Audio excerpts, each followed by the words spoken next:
My daughter brought me some papers and said, "Mom, sign this. It's for insurance, it'll make it easier to get your medicine." I already picked up the pen, but it turned out it wasn't insurance at all. It was a waiver of my 401k and pension, hundreds of thousands of dollars she was trying to take for herself. I was sitting at the kitchen table, my usual spot by the window where the afternoon light slants in just right, when my daughter came in holding a neat little folder of papers. The kettle had just gone off, and I'd poured myself a cup of chamomile tea. The steam curled up like a ribbon, and the smell of the lemon I'd squeezed in was still sharp in the air. "Mom," she said briskly, setting the folder down right in front of me as though it were something urgent. "Sign here. It's for medical insurance, so it'll be easier for you to get your medicine." Her tone was quick, clipped, not warm the way it used to be when she'd ask me for something back when she was a girl. She slid a pen across the table, pointing to a space at the bottom of the page. I'd been reaching for it automatically the way I've signed permission slips, receipts, checks, and birthday cards all my life. My hand was on the pen, but then I heard something in her voice, maybe too much insistence, maybe too much speed, and it made me stop. My fingers curled around the pen, but I didn't press it to the paper. Instead, I let my eyes wander over the top sheet. The first thing I noticed was the print. Tiny, cramped letters covering the page like a swarm of ants. I squinted, leaned closer. My eyes aren't what they used to be, but even with my glasses, the words blurred together. A few bolded phrases jumped out. Irrevocable. Waiver. Account designation. Insurance papers don't usually sound like that. She tapped the line again. "Don't worry about the small stuff, Mom. It's all standard. Just sign." Her voice was sweet on the surface, but I could hear the push beneath it. It was the same tone she used when she was little and wanted me to buy her something I couldn't afford. Only now it carried an edge. My heart gave a heavy thump, like it wanted to tell me something. I didn't sign. I sat there, still holding the pen, and flipped one of the pages back. "Mom," she said, sharper now, "you don't have to read all that. It's just paperwork." She reached across as though she might take my hand and guide it down to the line herself. I pulled the papers a little closer to me, pressing one corner flat with my palm. The print was so small it made me dizzy. I caught a few words here and there. Beneficiary. Transfer of rights. I looked up at her. She wasn't smiling the way she usually does when she wants to convince me of something. Her lips were pressed tight, her eyes fixed too firmly on the papers instead of on me. "Insurance, you said?" I asked, keeping my voice light. "Yes," she said quickly, too quickly. "For your medications. You know how the pharmacy keeps giving you trouble.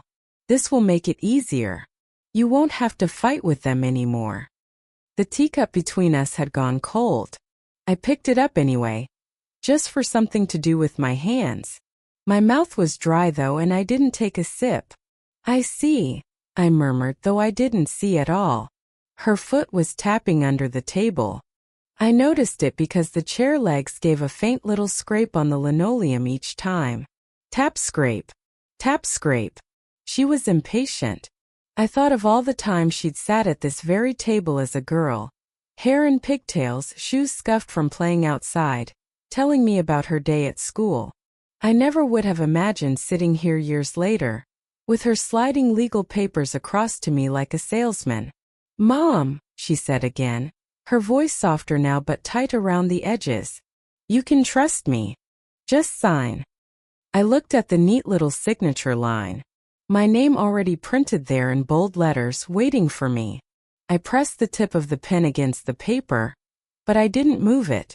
My breath caught.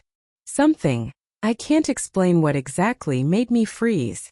Maybe it was instinct, maybe it was the way her voice didn't match her eyes. My chest felt heavy, and I heard the pounding of my own heart in my ears. I set the pen down. I think," I said slowly, "I'd like to look this over later." Her head jerked up, surprised. "What's there to look over? It's just routine." I closed the folder gently and slid it toward me. Even routine things deserve a careful eye. For a moment, silence stretched between us. The refrigerator hummed. A clock ticked. Outside, a dog barked down the street. Her smile came back, but it was strained. "Fine," she said lightly, too lightly. "Read it later if you want. Just don't wait too long." She stood, smoothing her blouse, and grabbed her purse from the counter. As she left, she called over her shoulder, "I'll be back tomorrow. You'll have it signed by then, right?" I sat alone at the kitchen table, staring at the folder, the pen still lying where I'd set it down. My tea had gone cold. The light through the window shifted, softer now, brushing across the papers like a warning. I didn't touch them again that night. But the sound of her voice, that quick, pressing tone, stayed with me. The next morning, I carried the folder with me to the table again. The kitchen was quiet, just the tick of the clock and the faint smell of yesterday's coffee. I opened it, telling myself I'd only glance at a page or two before making breakfast. The first sheet looked official enough, some sort of heading with numbers and a seal. But the sentences were long, knotted with words I couldn't make sense of. My glasses slid down my nose as I leaned closer. Waiver of beneficiary. Designation of account holder. My stomach tightened. Insurance forms I'd signed in the past, Medicare supplemental coverage, they were straightforward, at least enough for me to follow. These pages felt different. The print was so small I had to hold the paper almost to my nose, and even then it was like reading through fog. Halfway down the page was a paragraph with the phrase, "irrevocable transfer." That didn't sound like anything to do with picking up blood pressure pills at the pharmacy. I turned to the next sheet. More of the same, clauses, conditions, sections labeled with numbers and letters. At the very bottom in bold, "Upon execution of this waiver, the account holder relinquishes all rights." My fingers tightened on the edge of the paper. The sound of the door startled me. My daughter breezed into the kitchen, hair pulled back, phone in her hand. She saw me with the paper spread out. "Mom," she said, setting her phone down, "why are you making that face? You don't need to worry about all that. Just sign. It's a lot of legal mumbo-jumbo, but it's standard." Her voice was too quick, too firm. She moved around the kitchen like she owned the place, opening a cabinet, closing it again, tapping her nails on the counter. I noticed her eyes darting toward the papers, then back to me. I want to understand what I'm signing," I said. My voice was calm, though my heart was beating fast. She gave a sharp little laugh, not mean exactly, but impatient. "Oh, Mom, you always get hung up on the details. It's just to make it easier when you need medication refills. No more hassle with the pharmacy. Trust me." Her words came too fast. They pressed against me like a hand at my back, nudging me forward before I was ready. I felt rushed, pushed as though I were in the way. I looked down at the lines again. They blurred, swimming in front of my eyes. My pulse drummed in my ears. Something deep inside me whispered, "Don't trust this. Don't let her rush you." "I'll think about it," I said, sliding the papers back into the folder. Her smile flickered just for a moment. "Mom, really? This is silly. You're making this harder than it needs to be." She reached for the folder, but I laid my hand flat on top of it. I said, "I'll think about it." My voice surprised even me, firm, steady. She froze, then pulled her hand back slowly. "Fine," she said, her voice light again but with an edge under it. "Don't take too long. These things are time-sensitive." She picked up her phone, glanced at the screen, and muttered something about being late for a meeting. A moment later, she was out the door, the sound of her car fading down the street. I sat at the table a long while, the folder in front of me. The words I had managed to catch circled in my mind: waiver, transfer, irrevocable. None of them had anything to do with medical insurance. I tried to shake off the unease.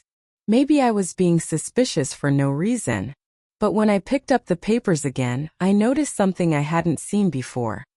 Several pages were marked with sticky tabs, all pointing to signature lines.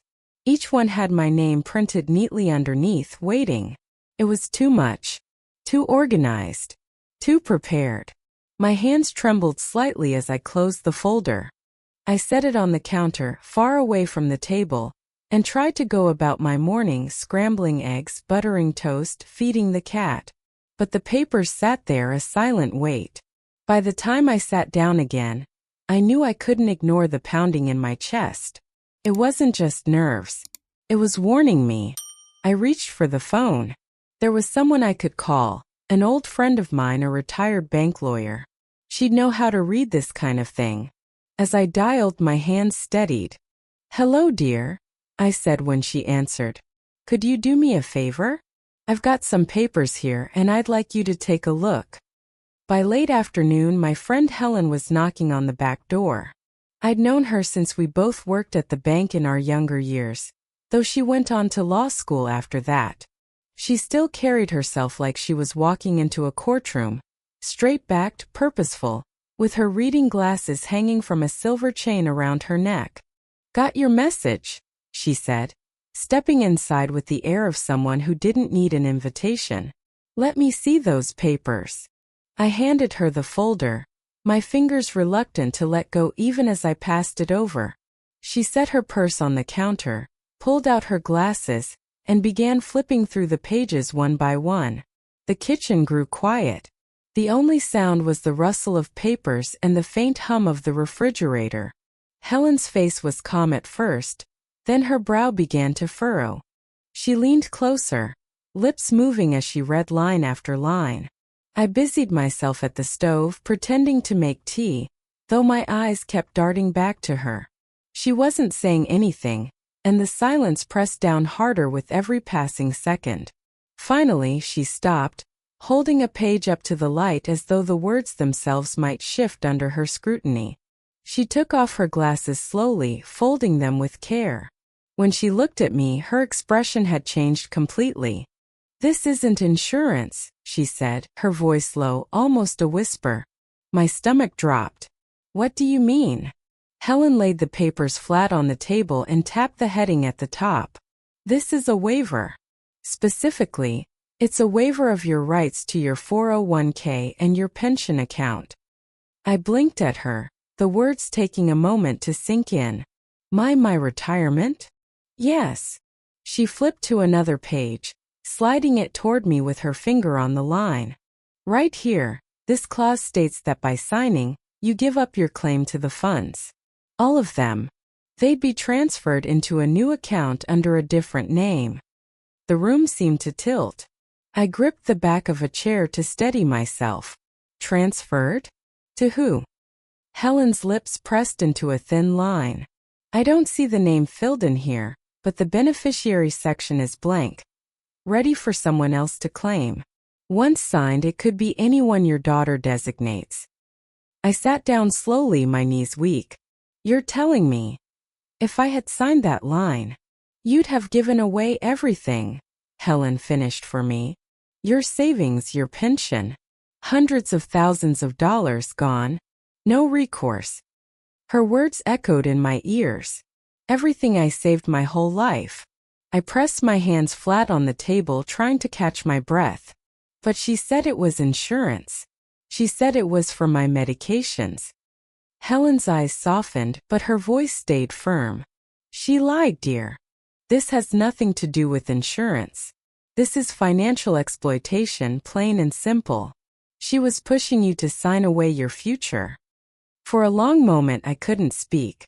My chest was tight, my mouth dry.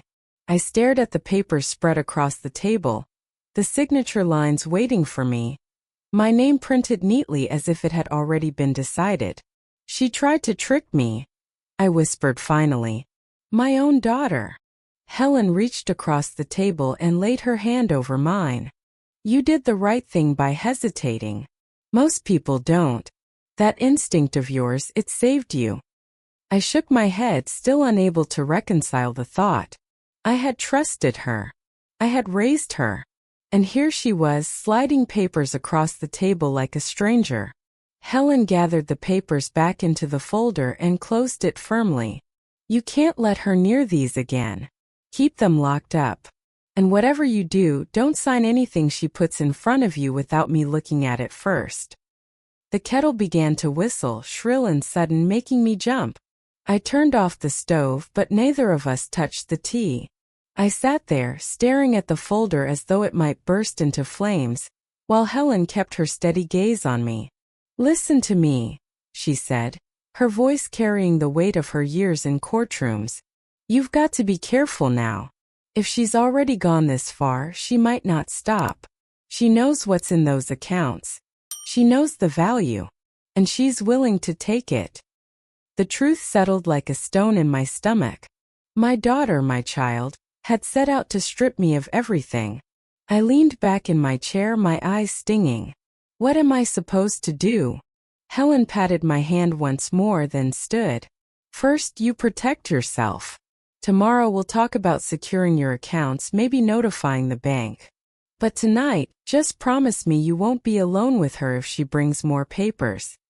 I nodded, though my voice wouldn't come. When Helen left, I sat in the quiet kitchen for a long time, the folder still on the table, untouched. Outside, the sun had dipped low, shadows stretching across the yard. The clock ticked steadily on, but for me, time felt suspended. Those words of hers, "This isn't insurance, this is a waiver for your 401k and pension account," repeated in my mind like a drumbeat. And with each repetition, the face of my daughter seemed to grow colder, sharper, less familiar. I sat there, frozen, staring at the papers even after Helen had gone. Her words rattled in my ears. "You're giving away all your savings. Hundreds of thousands of dollars. Everything I'd worked for, scrimped for, all those long years. Every extra dollar tucked away in my 401k. Every careful contribution to my pension. The nest egg that was supposed to keep me safe in my old age. All of it had been sitting there, one shaky signature away from disappearing." When I finally stood up, my legs felt unsteady. I went to the sink, ran cold water over my wrists, and whispered to myself, "My own daughter. My own flesh and blood." The next morning she came back. Just as she'd promised. The front door opened with that familiar creak, and her footsteps carried quickly through the house.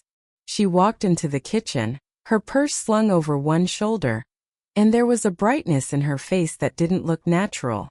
"So," she said, sliding into a chair at the table, "did you sign?" Her smile was tight, expectant. I looked at her, really looked. The woman in front of me was my daughter, yes, the same child I'd once rocked to sleep, the same girl I'd bandaged scraped knees for. But the eyes meeting mine now were different.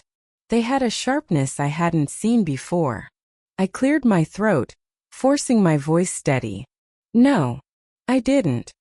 For a moment her smile held, but it didn't reach her eyes. Then it faltered, her lips tightening into a thin line. "Mom," she said, her tone sharpening. "Why not?" "Because," I said, keeping my hands folded tightly in my lap. I had them looked at. And they weren't insurance papers at all. Color rose in her cheeks. "What are you talking about?" she demanded. "They were a waiver," I said. My words came slower now, heavier. "A waiver of my 401k and pension. They would have handed over everything I've saved." For just a flicker of a second, I saw something flash in her expression, a kind of panic, maybe even anger. Then it vanished behind a shrug. "Mom, you don't understand. It's just a formality." "A formality?" I repeated, my voice trembling. "Giving up my entire life savings is a formality?" She leaned forward, her elbows on the table, her eyes locked on mine. "You're making this sound worse than it is. Those accounts are complicated. This was just paperwork to simplify things." I shook my head slowly. No, this wasn't simplification. This was theft. The word hung in the air like a crack of thunder. Her eyes narrowed and she sat back, crossing her arms. "You don't trust me?" she asked, her voice flat now. "I wanted to," I said softly. My chest tightened, and I fought to keep the tears from spilling. "But you tried to trick me. You tried to take everything from me." For a long moment she didn't answer. Her gaze drifted, not to me but toward the folder sitting on the counter. I noticed how tightly she clenched her jaw, the way her foot tapped against the floor. Finally she laughed, but it was a hollow sound. "You're being dramatic, Mom. You don't understand how the world works anymore. You're old. You need help managing things. I was just trying to take care of it."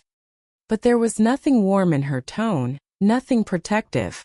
The words were cold, dismissive, like she was scolding a child. I swallowed hard, my hands trembling in my lap. "If you wanted to help, you would have explained it. You wouldn't have rushed me to sign. You wouldn't have lied." Her face tightened again, and for the first time I saw it. A look that scared me more than the papers themselves. Her eyes were flat, hard, almost unfamiliar. There was no kindness in them. No daughter. Just calculation. The room felt colder. I thought of the countless hours I'd worked overtime, the nights I'd gone without new shoes so there'd be more for her schooling, the meals I'd stretched to make sure she never felt hungry. All of that, and here she was, ready to strip me bare. "Mom," she said finally, her voice sharper now, "don't blow this out of proportion. You're making me into some kind of villain. All I was doing was setting things up. You'll thank me later."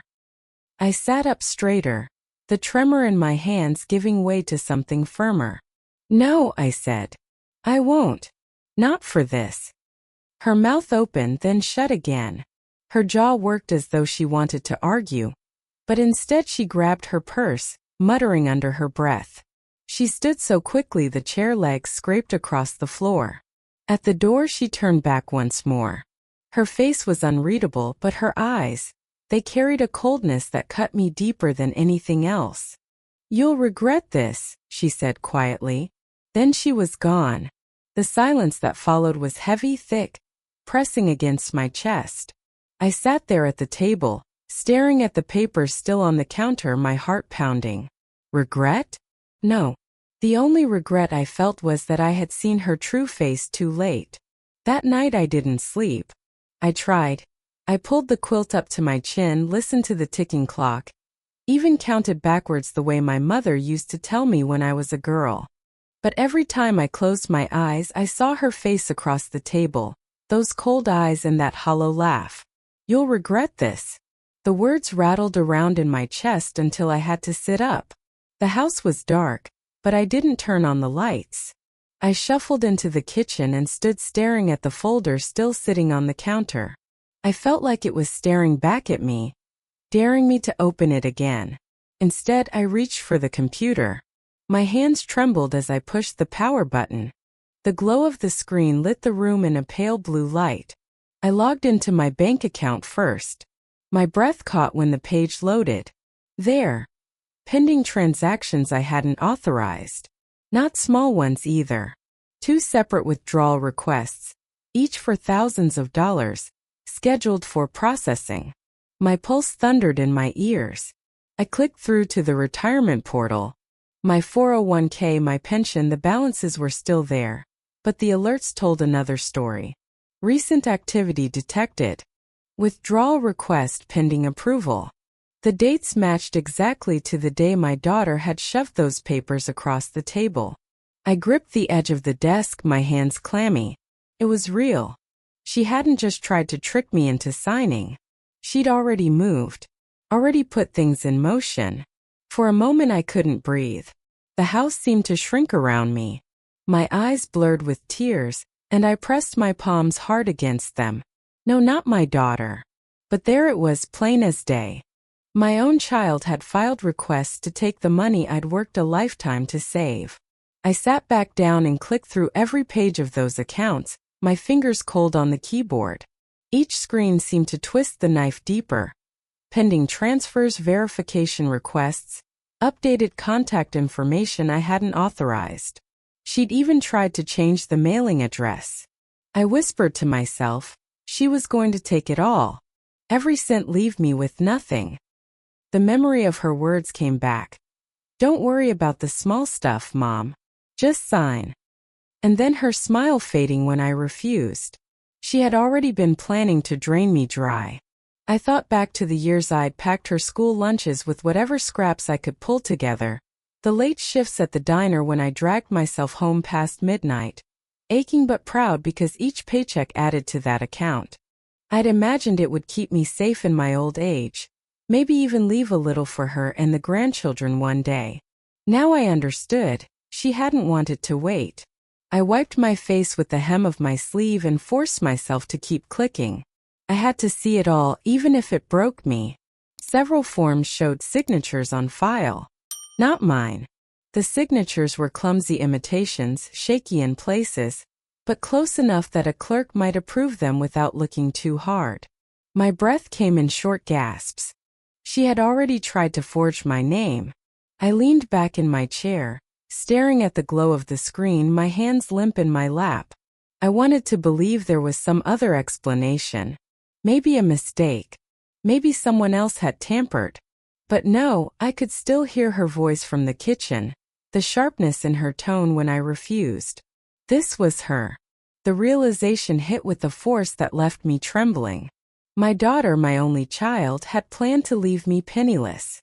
I pressed my fist against my mouth to keep from crying out loud. The night was so quiet. The hum of the refrigerator the only sound besides the frantic pounding of my heart. For a long time I sat in that glow, scrolling and scrolling, hoping to find some corner of safety in the accounts. But every line I read confirmed the same truth. She had already reached in, already tried to pull it away. Finally I logged out and shut the computer. The room plunged back into darkness, and the silence pressed in harder. I whispered into the empty kitchen. I can't believe my own child would do this. The words felt strange, like saying them out loud made them too real. But the truth was there, sharp as glass. I stayed awake the rest of the night, pacing the floor, clutching the folder to my chest as though it were a shield. At one point I stood by the window, staring out at the street. The houses were dark, the sidewalks empty. Everyone else was asleep in their beds, safe. I had never felt so alone in my life. When dawn finally came, it brought no relief. The light slid across the floorboards, pale and unforgiving. I sat back down at the table, my hands wrapped around a mug of coffee gone cold, and whispered to myself again. She meant to take it all. And in that moment I knew one thing. I couldn't just sit and wait for her to come back. I had to act before she did. By the time the sun rose, I had made up my mind. If my daughter could put on that smile and lie straight to my face, then I had to protect myself. I wasn't going to sit here like a lamb waiting for slaughter. The first thing I did was gather every document I could find. The folder with the waiver papers, my account statements, my will, even the old letters from the pension office. I stacked them neatly on the table. My hands shook, but I forced myself to move quickly. The safe was in the back room, tucked into the closet behind coats no one touched anymore. I had kept the same code for years, my wedding anniversary, but now it felt dangerous, as if she could guess it with hardly any effort. I pressed the buttons, turned the dial, and pulled the heavy door open. The stale smell of old papers and mothballs puffed out. I slid the folder inside, then paused. What if she already knew the code? I swallowed hard, pulled the papers back out, and reset the lock. I thought of a new combination, something only I would know, something buried deep in memory. The date of my mother's passing. No one else would think of it. I entered the numbers, twisted the dial, and heard the solid click of the new lock sliding into place. For the first time since the night before, my chest loosened just a little. At least for now, the papers were safe. I kept myself busy the rest of the morning. I cleaned the counters, washed the dishes, even swept the floor though it didn't need it. Anything to keep my hands moving. But all the while I kept glancing at the front door, waiting. It wasn't long before I heard the familiar sound of her car pulling into the driveway. My stomach clenched. The door opened and she came in, her heels clicking across the floor. "Hi, Mom," she said brightly, too brightly. She set her purse down, slipped off her coat, and walked into the kitchen. "So?" She gave me that smile again. The same smile that had once been sweet but now felt like a mask. "Did you sign?" I shook my head. My voice was calm, but my heart pounded so hard I could feel it in my throat. No. I've changed my mind. Her smile vanished like someone had blown out a candle. Her eyes hardened instantly, sharp and cold. What do you mean you've changed your mind? I mean, I said slowly, I won't be signing. Not now, not ever. The silence between us was heavy, so thick I could almost hear it. She stood perfectly still, her hands clenched at her sides. Finally she spoke, her voice low and tight. You don't understand what you're doing. This isn't just about you. Yes, it is, I said. It's my life, my money, my future. Her lips curled into something between a sneer and a grimace. You're being stubborn, selfish. I had plans. Plans. I repeated, my chest tightening. Plans that leave me with nothing? She looked away, pacing once across the kitchen, then turning back to me with her arms crossed. I don't expect you to understand. You've never been good with big decisions. You hoard money like it's going to keep you alive forever. I could have used it for something better. For both of us. For both of us? I said, almost laughing, though there was no humor in it. No, dear. This wasn't for me. This was for you. Her jaw tightened, and for the first time I saw something raw flicker in her eyes. Anger, frustration, maybe even fear. She stepped closer, her voice rising. You're ruining everything. Do you know how much I've already put into this? I've talked to people. I've arranged things. You were supposed to sign. Her words hit me like cold water. Talk to people. Arrange things. This wasn't just her scheme.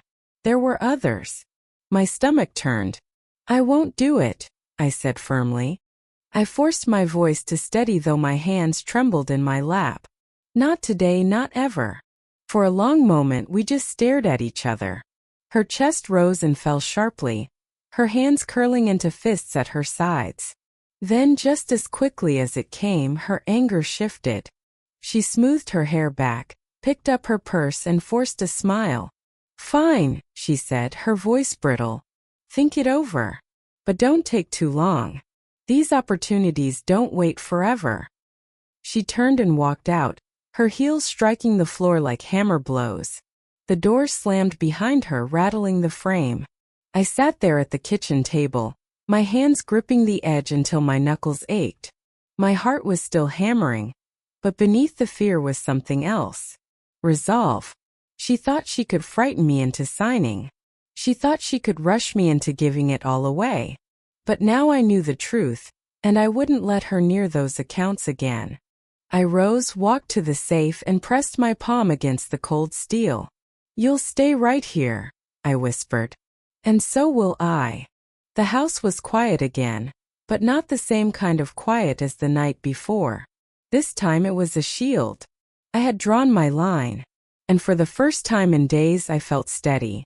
She didn't stay away long. 2 days later, I was wiping down the counters when I heard her car in the driveway again. My shoulders tensed before the knock even came. This time she didn't wait for me to answer. She let herself in, the door banging against the wall. Mom! Her voice was sharp, tight. She strode into the kitchen, her face already flushed. What are you thinking? Do you realize what you've done?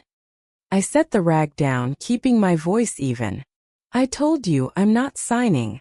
That smile she used to wear when she wanted to convince me of something was gone now.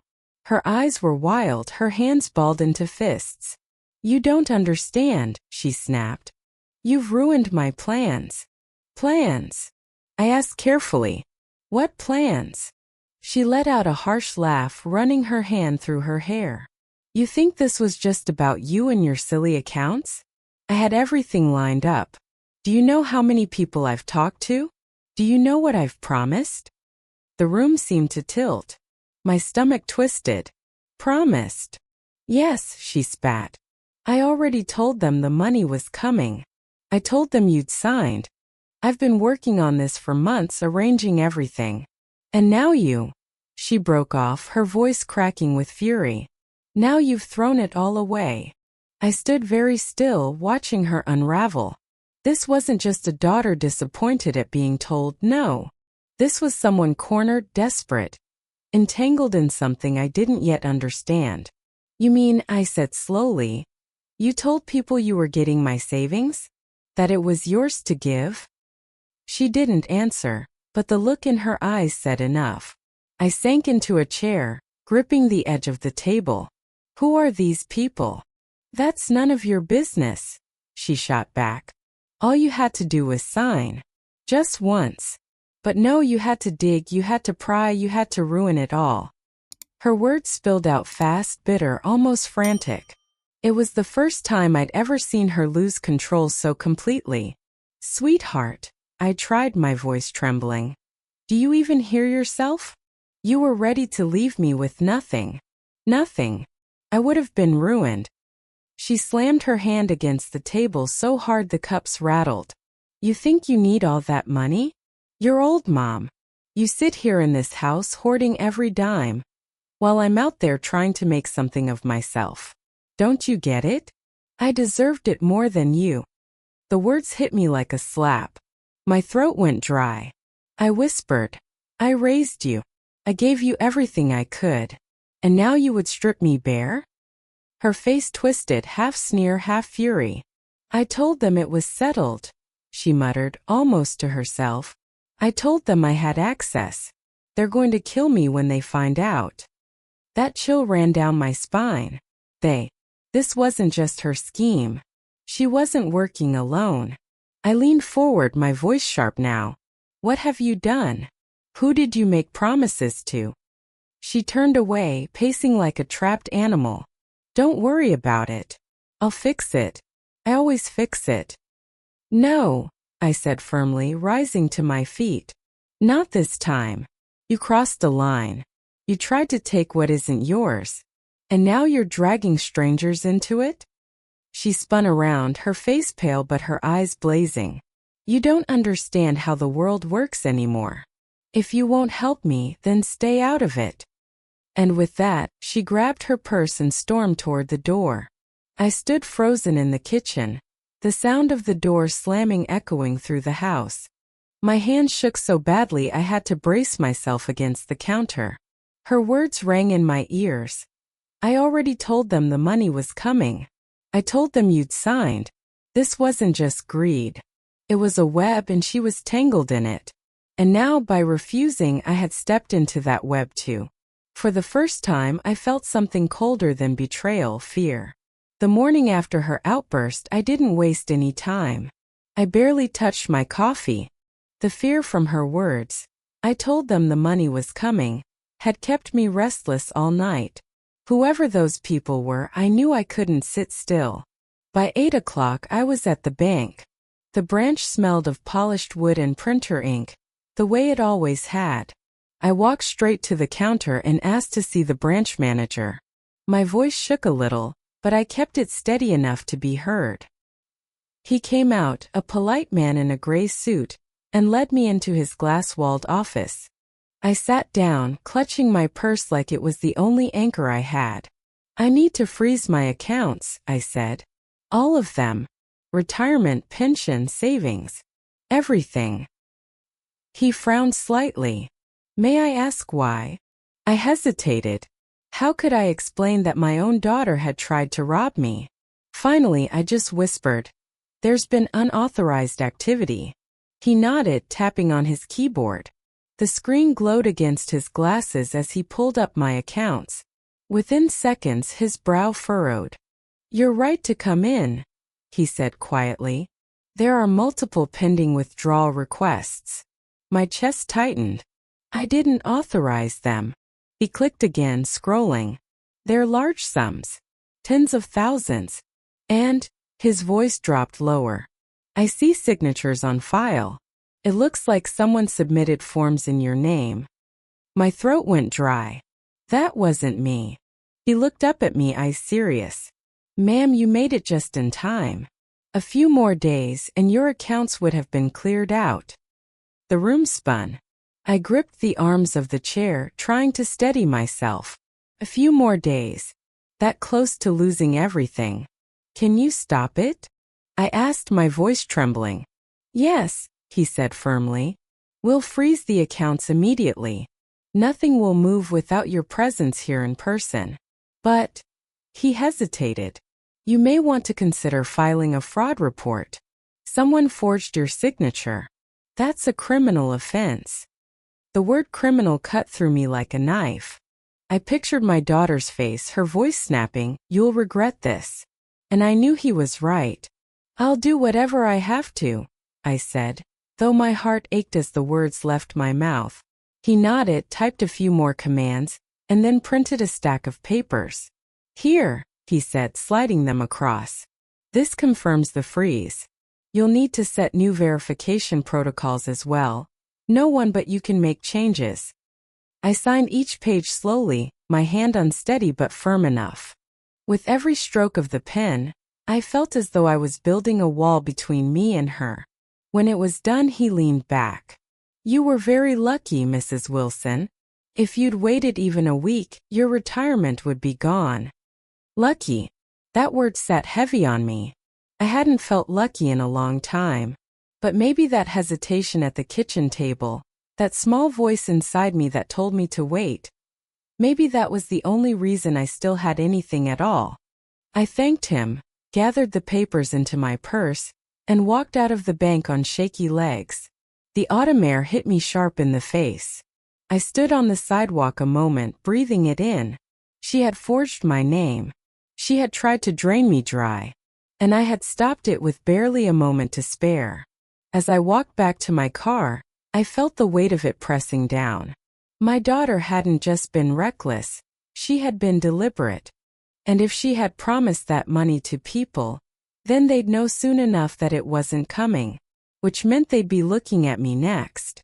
I sat in the driver's seat, clutching the wheel, staring through the windshield without starting the car. The betrayal burned, but beneath it was something colder, steadier, resolve. She thought she could steal from me.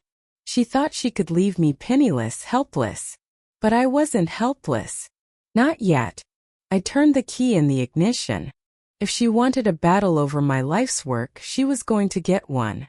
After I left the bank, I didn't drive home right away. Instead, I stopped at the lawyer's office downtown. The same woman who had helped me years ago with estate planning was still there, older now, but sharp as ever.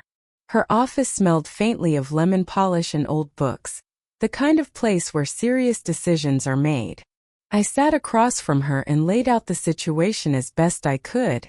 My voice shook at first, but once I started, the words tumbled out.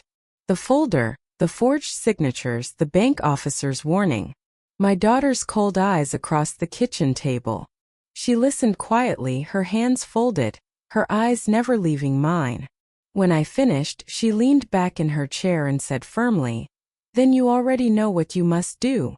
I nodded, though the weight of it pressed heavy on my chest. "I want to change my will," I said. The words came out thin but steady. "She can't inherit. Not after this." "Understood," the lawyer replied. She pulled out a fresh packet of forms, her pen poised. "We'll revoke the old will and draft a new one. You'll need to name new beneficiaries." The word stung. For years, I had assumed my only daughter would carry on what I left behind. Now I had to write her out, strike her name from the future. My hands trembled as I signed page after page, but I didn't stop. When it was done, I slid the papers back across her desk. "Make it ironclad," I whispered, "so she can never touch another penny of mine." The lawyer gave me a firm nod. "She won't." I left the office with my purse heavy, not from papers this time, but from the weight of what I'd just done. I had cut her off. My own child. The ache in my chest was sharp, but beneath it was a current of strength. She had betrayed me. She had tried to rob me blind. That choice was hers, and now this choice was mine. On the drive home, the autumn leaves blurred past the window, bright gold and deep red. The kind of beauty that usually soothed me. But I barely saw them. My mind was already turning toward what had to come next. It wasn't enough to secure my accounts or change my will. She had to be exposed. The rest of the family deserved to know what she'd done. The lies, the forgeries, the attempt to drain me dry. I couldn't let her paint me as forgetful or confused. Couldn't let her spin some story about my memory slipping. She had to be unmasked clearly, publicly, with proof. I spent the evening gathering everything. The suspicious withdrawal notices, the waiver papers, the bank manager's report. I laid them out across the dining table like pieces of a puzzle. Each document was a piece of truth, undeniable, written in black and white. I called my sister first. She was shocked, her voice sharp with disbelief, then anger. "You need to tell everyone," she insisted. "Don't hide it. Let them see who she really is." "I plan to," I said. My voice sounded steadier than I felt. So I made the decision. I would call a family meeting. Not a casual visit. Not a quiet conversation behind closed doors. A gathering of everyone, siblings, nieces, nephews, cousins. They would all hear the truth at once. She wouldn't be able to deny it, not with the papers spread out in front of her. By the time I hung up the phone, I felt something I hadn't in days: control. She thought she could corner me, that she could frighten me into silence. But she didn't know me as well as she thought. I packed the documents neatly into a new folder, one she hadn't touched, and placed it in my handbag. Then I sat at the kitchen table, the very place where this all began, and whispered aloud, "Next time you won't smile your way out of it. Next time everyone will see." The clock ticked on, steady and calm, and I realized I was ready. The truth was heavy, yes, but I would no longer carry it alone. The living room was full that Sunday afternoon.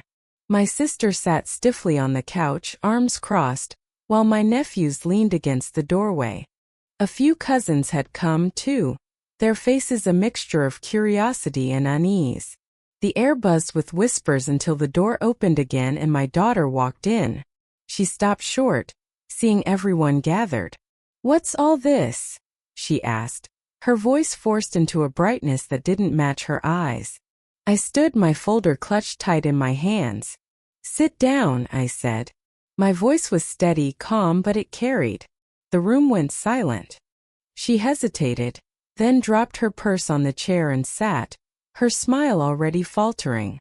I walked to the center of the room and laid the documents out on the coffee table one by one. The waiver papers, the forged forms, the bank report confirming the freeze on my accounts. The room leaned in closer with every page. "These," I said, my finger pressing firmly on the top sheet, "are what my daughter tried to make me sign. Not insurance. Not medication help. A waiver of my pension and 401k. If I had signed, I would have lost everything." Gasps rippled through the room. My sister's face went pale. My nephew muttered under his breath. My daughter shot to her feet, her voice high and sharp. "That's not true. She doesn't know what she's talking about." But I kept my eyes on the papers. "It is true." And when I refused, she forged my signature and tried to file withdrawals behind my back. The bank confirmed it. I stopped it just in time. The words landed like stones. The family stared at her, waiting for an answer. She opened her mouth, but nothing came. Finally, she collapsed back into the chair, her eyes darting from face to face. Tears welled up suddenly, spilling down her cheeks. But they weren't the tears of remorse I had once known in her as a child. No, these were hot, furious tears, the kind that come when a plan falls apart. "You don't understand," she cried. "I had no choice. I needed that money. I already told people." She cut herself off, realizing too late what she'd admitted. The silence that followed was deafening. My sister's voice broke at first, sharp and shaking. "You would steal from your own mother?" My daughter buried her face in her hands, sobbing now. But I knew. I knew the difference between sorrow and rage, and what I saw was not repentance. It was anger that her scheme had failed. I gathered the papers back into the folder and closed it with a snap. Then I looked straight at her. My voice was calm, but every word cut clean. "You tried to leave me with nothing. Now I know who you really are." The room stayed silent. My daughter didn't look up. And for the first time, I felt the weight of betrayal lift, replaced by something stronger. Certainty. She had shown her true self, and I would never forget it. My dears, if in this story you saw yourselves, be sure to write about it in the comments. I would be very interested to read it. Thank you.